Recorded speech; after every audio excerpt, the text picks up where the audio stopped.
जय माता दी प्रिय दर्शकों, 7 स्त्रियों को नवरात्रि का व्रत कभी नहीं रखना चाहिए। माता रानी ऐसी स्त्रियों से कभी खुश नहीं होती और घर में हमेशा गरीबी का माहौल बना रहता है। इसीलिए आप जान लीजिए, अगर आपने गलती से भी नवरात्रि का व्रत रख लिया है तो आपका व्रत खंडित हो जाएगा और आपको गौर पाप लगेगा। जाने कहीं आप भी इन 7 स्त्रियों में से तो नहीं हैं। प्रिय दर्शकों, इस बार के नवरात्रि बहुत ही शुभ और मंगलकारी माने जा रहे हैं। प्रिय दर्शकों, क्या आप जानते हैं, माता रानी के आगमन से दरिद्रता का नाश होता है और घर में सुख समृद्धि आती है। लेकिन क्या आप जानते हैं, कुछ ऐसी स्त्रियां भी हैं जो इस उपवास को ना रखें तो अच्छा है, नहीं तो आपको माता रानी के क्रोध का सामना करना पड़ सकता है। मान्यताओं के अनुसार आज हम जिन औरतों के बारे में बात करने वाले हैं, उन्हें नवरात्रि के व्रत से हमेशा दूर रहना चाहिए, नहीं तो आपके साथ कुछ बुरा हो सकता है। आपका पति किसी संकट में आ सकता है। तो चलिए जानते हैं दोस्तों, शास्त्रों के अनुसार अगर आप किसी भी व्रत को दिखावे के तौर पर करते हैं तो यह घोर पाप माना जाता है। ऐसा करने से आप देवी देवताओं का मजाक ही नहीं उड़ाते, बल्कि आप पाप के भागीदार भी बनते हैं। मां भगवती ऐसे लोगों से कभी प्रसन्न नहीं होती, बल्कि उनको बर्बाद कर देती है।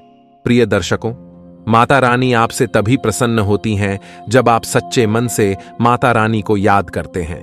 प्रिय दर्शकों, दूसरी स्त्री शास्त्रों के अनुसार वह है जो स्त्री शादीशुदा स्त्री या पुरुष तलाकशुदा है। ऐसे अगर पति पत्नी में अनबन होते हैं तो वे लोग नवरात्रि का व्रत कभी ना रखें। ऐसा करने से माता रानी कभी खुश नहीं होती। आपकी जानकारी के लिए बता दें, शादी 2 दिलों का बंधन है, जिसके बंधन में आजीवन रहना होता है, न कि अलग अलग। माता रानी टूटे हुए जोड़े को स्वीकार नहीं करती। टूटे हुए जोड़े का व्रत रखना, पूजा पाठ करना शुभ नहीं माना जाता है, बल्कि माता रानी तब प्रसन्न होती है जब पति पत्नी बंधन में हो। खास तौर से साथ में व्रत रखें तो माता रानी सबसे अधिक प्रसन्न होती है और बहुत ही शुभ वरदान देती है। ऐसे में माता रानी बहुत प्रसन्न होती है, इसीलिए दोनों को मिलकर पूजा पाठ करना चाहिए। प्रिय दर्शकों, नंबर 3, चरित्रहीन स्त्रियों को नवरात्रि का व्रत कभी नहीं रखना चाहिए। और यह बात उन चरित्रहीन पुरुषों पर भी लागू होती है जो जगह जगह मुंह मारते रहते हैं। जब शरीर की पवित्रता व्यक्ति की खत्म हो जाती है, तब वह मैल ही नहीं बल्कि पापी भी कहलाता है। इसीलिए आपकी पूजा कभी सफल नहीं हो सकती। यह व्रत आप कभी ना रखें। प्रिय दर्शकों, नंबर 4, अगर आपको बार बार गाली देने की आदत है तो आप जितनी जल्दी हो सके इस आदत को छोड़ दें। अगर माता रानी को प्रसन्न करना है तो घर में लड़ाई झगड़े छोड़ दें, क्योंकि जिस घर में लड़ाई झगड़े होता है उस घर में माता रानी कभी नहीं आती है। और व्रत में पूजा पाठ करना है तो जुबान से अधिक मीठे बोली ही बोले। ज्यादा कड़वी बोली मां सरस्वती का अपमान होता है और आप पाप के भागीदार बन जाते हैं। प्रिय दर्शकों, नंबर 5, अगर आपको कोई गहरी बीमारी है तो आप इस व्रत को ना रखें। जैसे उदाहरण के तौर पर शुगर की बीमारी, दिल की बीमारी, हार्ट अटैक, शरीर में कमजोरी होना, चक्कर आना, बीपी का बढ़ जाना, शरीर में दर्द होना, तो आप यह व्रत कभी ना रखें, नहीं तो आपके साथ कुछ भी हो सकता है। इसीलिए सावधान रहे। नंबर 6, मासिक धर्म में भूल कर भी व्रत नहीं रखें, क्योंकि मासिक धर्म में जो आपके वस्त्र होते हैं वह मैले हो जाते हैं, इसलिए पूजा पाठ नहीं करना चाहिए। नंबर 7, जो स्त्रियां अपने पति का अपमान करती वे व्रत ना ही रखें तो अच्छा है, क्योंकि ऐसी स्त्रियों की पूजा माता रानी कभी स्वीकार नहीं करती, बल्कि घोर पाप लगता है। प्रिय दर्शकों, नवरात्रि चल रही है, ऐसे में यह छोटी चीज घर में लाने से माता रानी खुशी खुशी आपके घर में से चली आती है। इस चीज को घर लाने से माता रानी अवश्य प्रसन्न होती है। यही चीज नवरात्र पर घर में लाना बहुत ही शुभ और मंगलकारी माना जाता है। तो चलिए जानते हैं प्रिय दर्शकों, नंबर 1, 16 श्रृंगार का सामान नवरात्रि के दौरान घर में लाना बहुत ही शुभ और मंगलकारी माना जाता है। ऐसे में घर के बने मंदिर में रखने से जन्मों जन्मांतर की दरिद्रता मिट जाती है और माता रानी की कृपा सदैव घर पर बनी रहती है। पूरे वर्ष माता रानी की कृपा आप और आपके परिवार के ऊपर बनी रहती है। शास्त्रों में बताया गया है कि नवरात्रों के दिनों में 16 श्रृंगार का सामान घर के मंदिर में होना बहुत ही शुभ और मंगलकारी माना जाता है। आप जिस जगह घर में माता की आसन नवरात्रि व्रत करने के लिए स्थापित किया है, उस जगह पर 16 श्रृंगार का सामान रख दें। ऐसा करने से माता रानी की कृपा सदैव घर पर बनी होती है। प्रिय दर्शकों, नंबर 2, सोना चांदी या तांबे के सिक्के जरूर रखें। शास्त्रों के अनुसार सोने चांदी या तांबे से बने किसी भी धातु को खास तौर से नवरात्र के 9 दिनों में पूरे 9 दिनों तक घर के मंदिर में रखने से बहुत ही शुभ और मंगलकारी माना जाता है। नवरात्र के दिनों में सोना चांदी तांबे घर में लाने से इसका फल कई गुना बढ़ जाता है। प्रिय दर्शकों, नंबर 3, शंख और गंगा जल। धर्मशास्त्रों के अनुसार नवरात्र के अवसर पर शंख घर में जरूर लेकर आए। माना जाता है कि जिस घर के मंदिर में शंख नहीं रखा होता तो वहां पर देवी देवता कभी वास नहीं करते। शंख का सनातन धर्म में बहुत ही बड़ा महत्व होता है। नियमित शंख को बजाने पर कई गुना सकारात्मक ऊर्जा प्राप्त होती है और नकारात्मकता ऊर्जा को नष्ट करती है। धन की देवी माता लक्ष्मी अति प्रसन्न होती है। वहीं धर्मशास्त्रों के अनुसार जिस घर के मंदिर में गंगा जल नहीं होता तो वह घर अपवित्र माना जाता है। गंगा जल मंदिर में अवश्य रखा होना चाहिए। यदि आप घर में गंगा जल लाने में असमर्थ हैं तो अपने आसपास किसी पवित्र स्थान, किसी तीर्थ स्थान का पानी लाकर घर में रखें।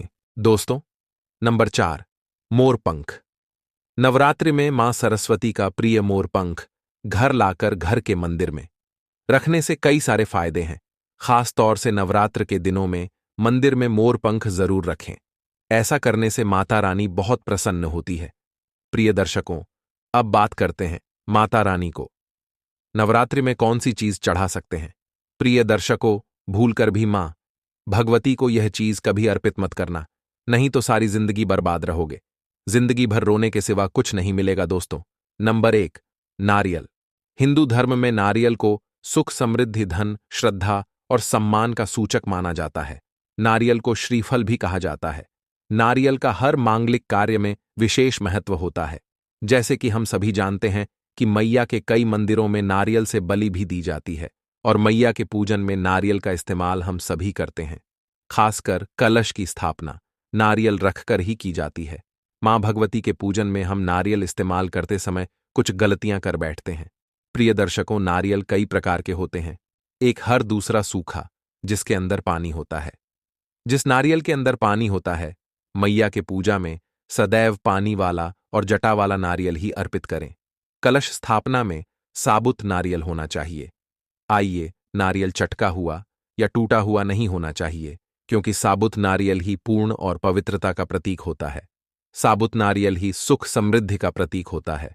साबुत नारियल को ही श्रीफल यानी कि मां लक्ष्मी का फल कहा जाता है। नवरात्रि में मैया के कलश की स्थापना करते समय जटा वाला और पानी वाला नारियल ही कलश पर स्थापित करना चाहिए। साथ ही यह ध्यान रखना चाहिए कि नारियल को सदैव कलश के नीचे लिटाकर रखना चाहिए। घट स्थापना यानी कलश स्थापना करते समय कभी भी नारियल को खड़ा करके नहीं रखा जाता। नारियल को सदैव लिटाकर ही कलश के ऊपर रखा जाता है। साथ ही नारियल को स्थापित करने से पहले आप नारियल को लाल कपड़े में लपेटकर आप नारियल को कलश के ऊपर स्थापित करें। शास्त्रों के अनुसार कलश के ऊपर जब सही तरीके से नारियल रखा जाता है और सही प्रकार का नारियल रखा जाता है, तभी ही व्रत और पूजन का पूर्ण फल प्राप्त होता है। यह भी ध्यान रहे कि स्त्री मैया को नारियल अर्पित तो कर सकती हैं, लेकिन कभी भी मां दुर्गा के सामने नारियल को भूलकर भी ना तोड़े, क्योंकि नारियल बीज रूप होता है, यानी कि नारियल में बीज होता है और स्त्रियां बीज रूप से ही शिशु को जन्म देती हैं। इसीलिए कभी भी स्त्रियों को ना नारियल नहीं तोड़ना चाहिए। दोस्तों, नंबर 2, लौंग। हम सभी माता रानी के पूजा में इस्तेमाल करते हैं, लेकिन लौंग का इस्तेमाल करते समय एक एक बहुत बड़ी गलती कर बैठते हैं। हमेशा ध्यान रखना चाहिए कि मां दुर्गा को सदैव लौंग के साथ घी भी अर्पित करना चाहिए। लौंग के साथ घी चढ़ाने से मां दुर्गा काफी प्रसन्न होती हैं। नंबर 3, तुलसी के पत्ते। नवरात्रि में माता रानी को तुलसी के पत्ते अर्पित नहीं करने चाहिए। माता रानी के पूजन में तुलसी पत्र का इस्तेमाल करना वर्जित माना जाता है। तुलसी पत्र के अलावा आंवला भी माता रानी को अर्पित नहीं करना चाहिए और दूर्वा भी माता रानी को अर्पित करना चाहिए। नवरात्रि में मैया को सफेद फूल भी अर्पित ना करें, माँ दुर्गा को सदैव लाल रंग के फूल चढ़ाने चाहिए। खासकर माँ दुर्गा को गुलाब और कमल के फूल अति प्रिय हैं। प्रिय दर्शकों, इन 7 गलतियों से होती है घर में धन की कमी। अगर आप उन लोगों में से हैं जो जिंदगी में पैसे कमाने के लिए बहुत ज्यादा मेहनत करते हैं, हालांकि इस सब के बावजूद भी आपको जीवन में तरक्की नहीं मिल पा रही है, तो वास्तु की कुछ गलतियां इसका कारण हो सकती हैं। प्रिय दर्शकों, चलिए हम आपको कुछ गलतियों के बारे में बताते हैं। वास्तुशास्त्र के अनुसार घर के वास्तु में जरा सी भी कमी रह जाए तो यह सभी सदस्यों के जीवन पर गहरा प्रभाव डालता है। कभी अचानक धन की हानि होती है, तो कभी बने बनाए कार्य बिगड़ने लगते हैं, या फिर कोई बीमार पड़ने लगता है और कितना भी धन आ जाए टिकता ही नहीं है। लगातार मेहनत करने के बाद भी अगर इस तरह की समस्याओं का सामना करना पड़ता है, अगर आप घर में वास्तु से जुड़ी कुछ गलतियां कर रहे हैं, तो इससे आपको काफी परेशानी हो सकती है। आप कर्ज में डूब सकते हैं और घर में गरीबी आ सकती है। इसलिए आपको तुरंत नीचे दी गई वास्तु टिप्स को अपना लेना चाहिए। लेकिन उससे पहले, अगर आप भी चाहते हैं कि लक्ष्मी मां का आशीर्वाद आप पर बना रहे, तो इस वीडियो को एक लाइक करें और चैनल को सब्सक्राइब करें।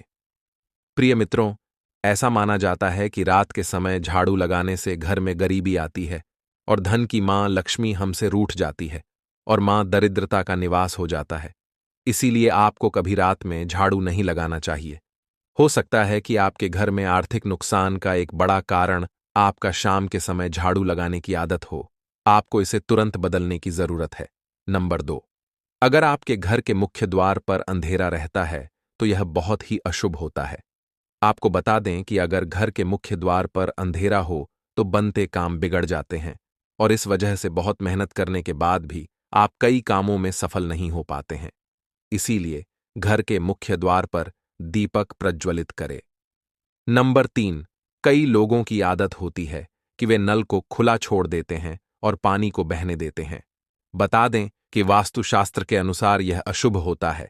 इससे आपको स्वास्थ्य संबंधी समस्याओं का सामना करना पड़ सकता है। साथ ही आप मानसिक रूप से भी कमजोर हो सकते हैं।